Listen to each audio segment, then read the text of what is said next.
Morning, everyone. For the first session of the day that comes in, we're going to talk a little bit about, as they say, sort of the actionable, how do we make AI sort of actionable? It's really about sort of practical application as sort of organizations approach, this thing of AI that's out there. There's a lot of conversations in a boardroom. I think there's a lot of, people trying to grasp with exactly what it means for organizations and how we can sort of generate benefit to it. I got my panel here. I'm going to allow them to do their introductions as we sort of open with sort of the first question, just so that we can dive right into it. But really, as you just go down, introduce yourself, and then talk a little bit about, sort of your perspective on AI, what's it mean for the organizations that you're with, even sort of a recent application on it, but just sort of go through that. So go right ahead. Jim? All right, I'm Jim. I am a field CTO at Snowflake, which means that I am in market with our customers, helping them build solutions using things like AI. I think there's been a ton of AI applications that we've been seeing.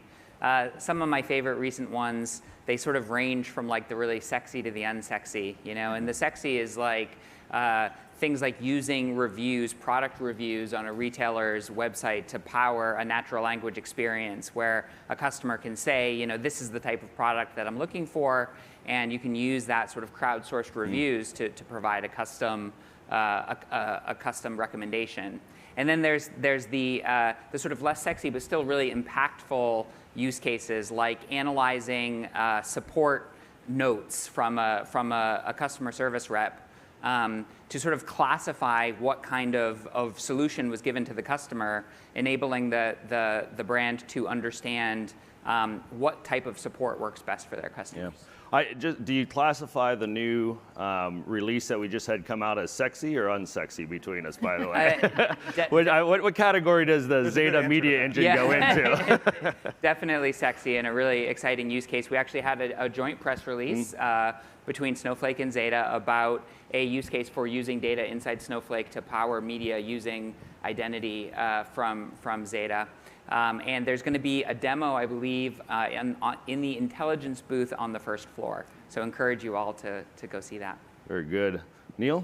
Yeah, my name is Neil Tenzer. I work at Tractor Supply, a VP of Customer Loyalty, Insights, and Engagement. It's quite the long title. But I get the distinct honor of supporting our marketing team, specifically our Neighbors Club, which is one of the fastest and largest growing loyalty programs in retail with over 36 million members. You might not think about Tractor Supply as a place for AI and machine learning and all this technology, but actually I think that's what makes us different. So you think about how fast we're growing and the reason why our customers shop us, which is the customer or the team members' expertise and always being in supply with the products that they need. And so given how fast we're growing, the power of that technology is really an enabler for our team members to learn kind of all about the diversity of products that we offer, whether it's how to treat hoof care for animals, or dog food expertise, or what the right treatment is for whatever crops you're growing. Being able to provide that for our team members through one of our latest applications, which was an AI, we call it Hey Gura, and it's basically an in-ear kind of machine learning, kind of AI-empowered expertise that team members can learn all about whatever products that they might be less familiar with. It's been a tremendous success. Very good. Milka? So I'm Milka Provodanova, and I'm the head of Europe at Pinterest. So Pinterest historically has been always the place where people come to find inspiration, but it hasn't always been so easy to bring that inspiration to action, to life. And over the last few years, we have spent a lot of time working on opening the shopping capabilities, of opening the shop in the platform. And that's really have been driven by AI. So we've seen a couple of areas where AI has made a distinct impact on our business. That's a strong capability that we have and will continue to invest in. First and foremost is personalization and relevancy. We are able to use 100 times larger models in which we incorporate our first-party unique signals. So, you all know that AI is as good as the data that it's trained on. But AI cannot put together this shirt with this outfit. Like, it will make really random decisions. But every time our users click save, and that's like 1.5 billion pins for 10 billion boards every week, we actually understand our users' taste incredibly well. So my board on fall fashion would include color and dresses. My daughter's board will be nothing but grunge. Apparently, grunge is back. And when you incorporate that in, that allows the AI to create this flywheel where we get better and better and better recommendations, which increases engagement. For our advertisers, we're also using AI. Most recently, we launched Performance Plus, which is a tool of tools backed by AI, which allows to really lower the amount of time it takes to create campaign by having to put 50% less input into the campaign creation, at the same time driving increased ROI. And in fact, Neil and team, Tractor Supply Company, have used it for Performance Plus for creative. And it's been a great partnership. There we go. And they've seen 2x improvement on ROAS. And then finally, really, we're using AI to really create this positive place online. We have features like skin tone ranges, hair pattern, most recently body type. And really, we're using AI to analyze 3.5 billion images to create the body types where people can see themselves on the platform. So we really leaned in from a user and an advertiser perspective. Very good. And Imran. Yeah, hi, my name is Imran Khan, and I'm the Chief Investment Officer and founder of Proem Asset Management. So we invest in a lot of things, but one of our big area is AI. I'm also an investor and board member of Zeta Global. So we're investing in humanoid robots, self-driving cars, lots of different things. But one of our recent investment, a company is Trendalytics. They look at data from all sorts of social media and lots of various places, and then help you predict the trend. So if you are a merchandiser and you have to merchandise the website, you can use Trendalytics to decide how you're going to merchandise your website. Or if you're a product developer, you can decide what kind of product you should develop, or what kind of product, if you're a retailer, what kind of product you should buy. Or if you're a marketer, you can use that to figure out what people are talking about if you want to run a social media campaign. So it's really interesting that with Copilot and agents, from CEO to anybody can go at any time, can ask a question. How should we think about our marketing initiative, our buying initiative, our merchandising initiative? So a lot of interesting stuff happening. Very good. So come back to really to you, Milko, I guess, is how did you identify the opportunities of where you could apply sort of AI as you think about sort of the experience that you're driving with the end consumer that's out there? So the way we think about it is, what makes Pinterest unique and loved, which is this human curation at scale, but powered by AI. And that's really the magic. I talked about this flywheel that you understand a user's taste, and then you give them more relevant recommendations. What has been amazing to that, really we have seen a lot of the growth is coming through shopping and really giving those recommendations. We have seen, I think, about 35% increase in ad impressions, and engagement has gone up. You would think that that's not the case, but actually really our users are seeing ads as content. My favorite question when people find out that I work at Pinterest, who are not from the industry, and they go, where are the ads? And I love that question. And so really we're seeing our best market product fit in years. We have over now 500 million, not billion, users a month. But what has been really interesting is 40% of our users are Gen Z. So in a way, Pinterest is aging down, which is incredibly unusual for a tech company of our size. And they're our most engaged users. So, and they engage with the platform very differently. So they'll save more. They engage with collages. But so it's really that magic of finding it, creating more opportunities of this flywheel to really make Pinterest what it is. And Jim, from your side, man, Snowflake, as you look at it, you're really sort of the data platform that powers a lot of these sort of AI applications that are out there. How do you think about it when you're thinking, working with organizations to identify, what are the right opportunities? Where should they start, or things they shouldn't pursue too quickly as they go through there? Yeah, I think Milko mentioned the importance of data, right? So I think as a company looks about where they should apply AI, I think they need to look at where do they have really good data? Where do they have data that they've spent the time making sure that the quality is there, that it's curated, that it's high quality data, and then that's a really good place to start. The other thing I think it's really important for customers to think about is how they can operationalize the AI, right? People get really excited about things like personalizing marketing messages, right? But if you're going to send out 10 million emails, or you're going to really have 10 million different subject lines, can you really operationalize that?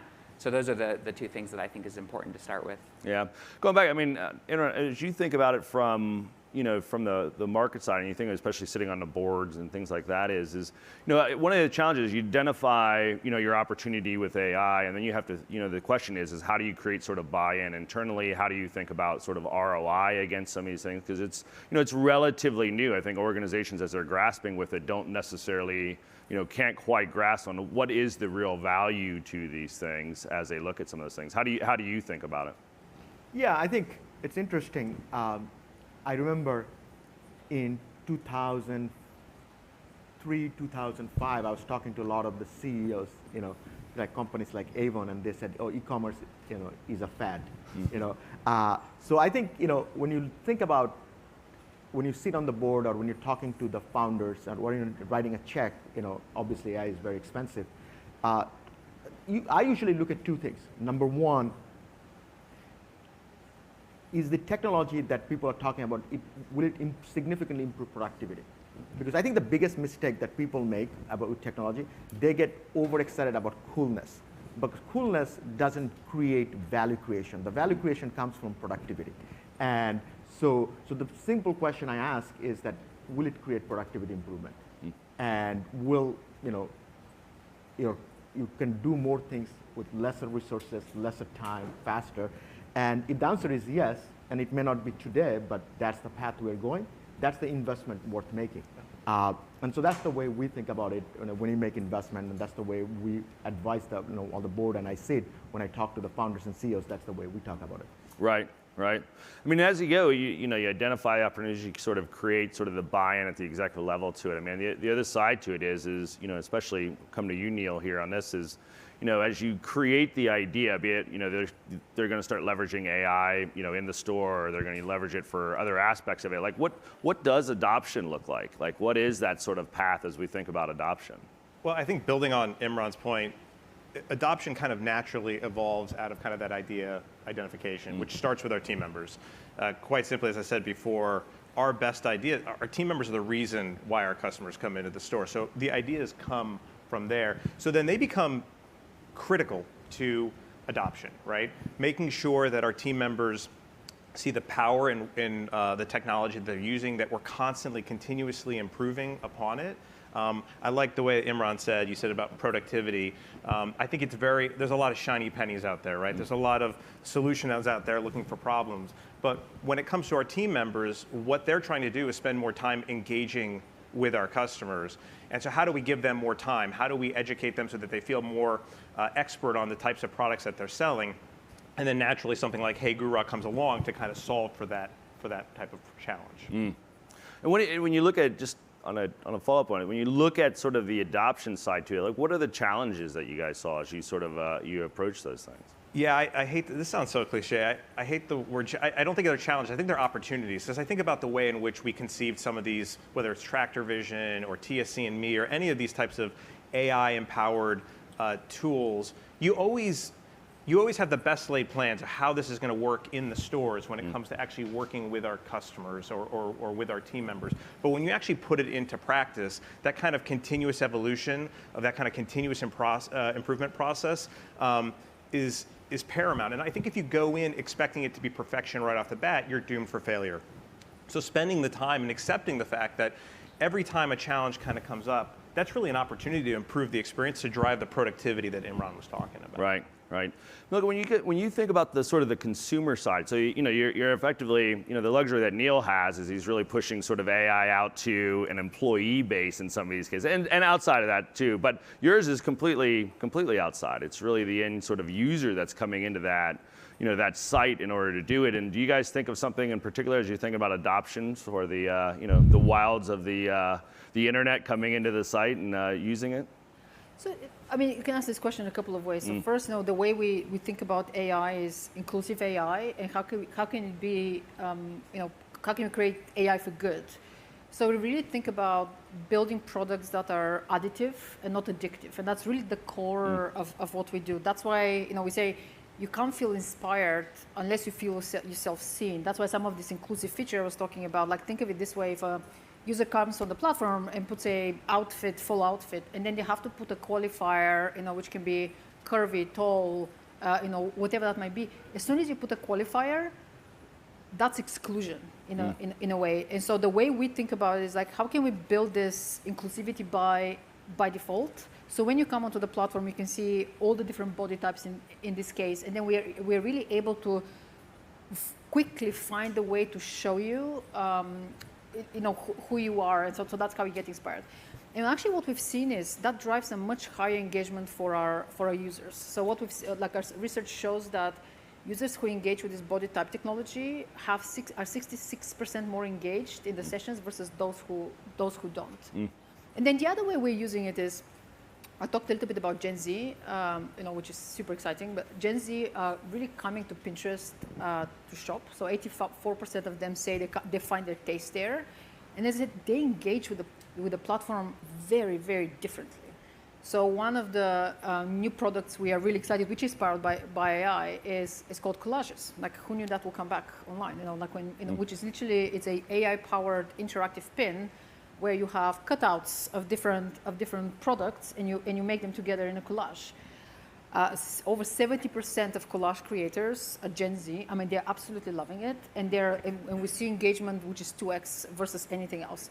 But what's exciting is, this is where, brands can show up because a lot of those products are shoppable, and you can really be there as they're creating these collages. And one of the new things we've recently done is we've allowed now collage collaboration. So I can take somebody else's collage and use this as a starting point of my own creative journey, or collage sharing, which is you create it, you download it, and then you upload it in the rest of social media. But that's something so different in terms of anything we've ever seen, and it would not have been possible unless we do it unless it's with AI. Right. To sort of pivot into the technology side, because there's a big adoption curve as you think about, organizations. Just one, understanding how you manage all the data, sort of the IT, how that connects to the vision of what the experience that you want to drive, be it for operational reasons, be it for the end consumer reasons that are out there. I mean, how do you look at it when you're helping sort of organizations sort of think about, that data level and all those other pieces that they have, as much of the adoption curve in IT as there is within, the regular business side of it? Yeah, I think it's really important to make sure that organizations have that solid data foundation. And then at Snowflake, we're just trying to make it as easy as possible to layer on the AI on top of that. So I think ease of use is just key as we think about building out these functionalities at Snowflake. Right. So as we look at, what do we think is next sort of on the horizon as we go through there? I mean, we'll just stick right here with you. What do you think about, where you see organizations going next, or what do you see as the next sort of, I don't want to go too far out into the future, but what's on the near term here that you see organizations pursuing? Yeah, I think at Snowflake, we are committed to continuing to make sure that Snowflake is the best sort of foundational technology for building out these AI use cases. The things that I'm particularly excited about is how easy we're making it to do model fine-tuning and to do use cases like retrieval augmented generation, where you're using your data to power things like search. And then the nice thing about being that foundational layer is that we get to let organizations like Zeta come along and build things like the Zeta Media Engine to be the ones that are really kind of coming up with the exciting new use cases. Right. Neil, what about in your world? I think it's really about the partnership we have with Zeta. I think about our Neighbors Club program with 36 million customers. We've built over the last 5 years this amazing asset, just with so much data. But I think we're just starting to unlock the potential from a marketing perspective to really be able to do this at scale. And so think about the amount of time it takes right now to kind of connect with our customers through marketing, to create all that content and connect with I feel like a NASCAR up here, by the way, between Zeta, Snowflake, Pinterest. Imran, are you going to invest in Tractor Supply sometime? But to really empower that at scale. And it's not just from marketing, but we've already started to. I told you before about how important it is to have our products on the shelves, whatever that might be for our customers.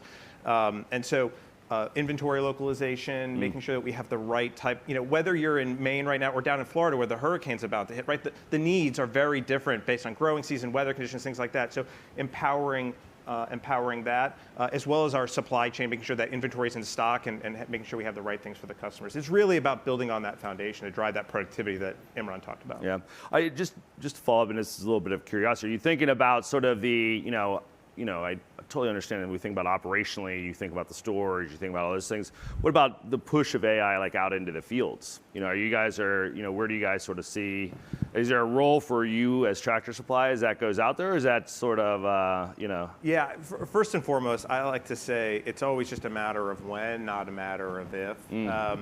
As I think about a lot of the reasons why people come out here, right? The whole point of life out here is to put this down, right? But one of the things that when you spend time with our customers out in the fields or out at their properties is that they're looking for time. It's usually about how do we free up time so they can spend more time doing the things that they love on their property. So when it comes to some of those types of technology, whether that's weather or consultative services around the property, around soil conditions, or putting that in the hands of our team members to enable them to be able to coach our customers on that, I absolutely think that's an opportunity. Where that goes commercially in the future, it's only a matter of time, not a matter of if. Right. Milka, what do you see next for sort of Pinterest in the AI world? So I think it's continuation of what I talked about, is how do we continue to drive that relevance and really that flywheel where we really understand who you are, what you're looking for, and depending on where you are in the journey, will show you a very different Pinterest in a way. So that, and again, that drives relevance. But I think one of the areas we're really experimenting is kind of, we have now Pinterest labs where we're really trying new things. And for example, one of the things there is Gen AI. So and really what's the idea behind it? Like if a brand gives us their seed creative and we say, I don't know, it's a chair, we can serve you, like if my style is maximalist and your style is minimalist, we'll show that chair in a very different environment. So how can we really like bring that personalization to a really like the next level, almost like hyper personalization? And with that, the other thing I talked about, which I think there's so much room to grow there, is how can we make it easier for our advertising partners to really take advantage of the platform, like Performance Plus. I think there's so much things to come there, and it's really exciting. Yeah, and Ron, from your perspective, I mean, what do you think about sort of the next set of investments, or what you're sort of looking at as you think about where AI is going, what the opportunity is in those? I look at my life, and I think from a career perspective, there are some really interesting moments, and in terms of experience. So one of the very most interesting moments was, I grew up in Bangladesh. When I was in 10th grade, my dad bought me a computer, and I plugged it to Ethernet, and one of the first product I had was ICQ. I don't know, anybody knows what ICQ is? Yeah, the messaging platform. And suddenly I was connected with somebody in Finland, and I was like, wow, where is Finland? And so that was a really aha moment, that how it brought a little kid in Bangladesh brought the world to him. And I would never probably would come to the US if I didn't have that computer. And then the second moment was when first time I got my iPhone. I was in Wall Street, and how it completely changed my life. Suddenly I'm getting emails, for good or bad, in the middle of the night, and all these kind of things. And then the third, right now, where we have, when I first saw the ChatGPT a year and a half ago, and so I think, if I look back, sometimes history repeats itself. You look back, what happened in each of those two times. You had a fundamentally, completely reconstruction of your technology stack and how you do that. And that is incredibly exciting time, and that's also incredibly depressing time, because it will create a lot of new player, it will create a lot of new winner, but at the end of the day, it will also kill a lot of companies. Growing up in Bangladesh, Bangladesh gets flooded all the time, and one of the most saddest part of the flooding is that it destroyed one part of the land and creates new land, and that land is incredibly fertile. And so the interesting thing is that is what I think what's going to happen. So I think every software you look at, every company we use, they all have to completely redesign it. How we use Microsoft Word, how we use Microsoft Excel. When we went from Lotus to Excel, it was a completely game changer. I think the Excel to the next version would be a completely game changer. So a lot of interesting things are happening. So what I'm really looking at it, who is really thinking through it and evolving, because somebody sent me a picture of from 1969. The American public school teachers were complaining about students using calculators. You know? So That's the least of their concerns now. yeah. So I think the key thing is who will adopt and change, and so that's where really it's a really interesting time, and a lot of interesting things happening across all of your businesses, from advertising, from recommendation, how we consume content, all of those areas. We're going to see multiplier impact of how things change. Yeah, no, I'll tell you, I think it's super interesting when we look at it from the adoption. Our adoption curve on it, I think, is going to just rapidly accelerate because effectively, there's a little bit.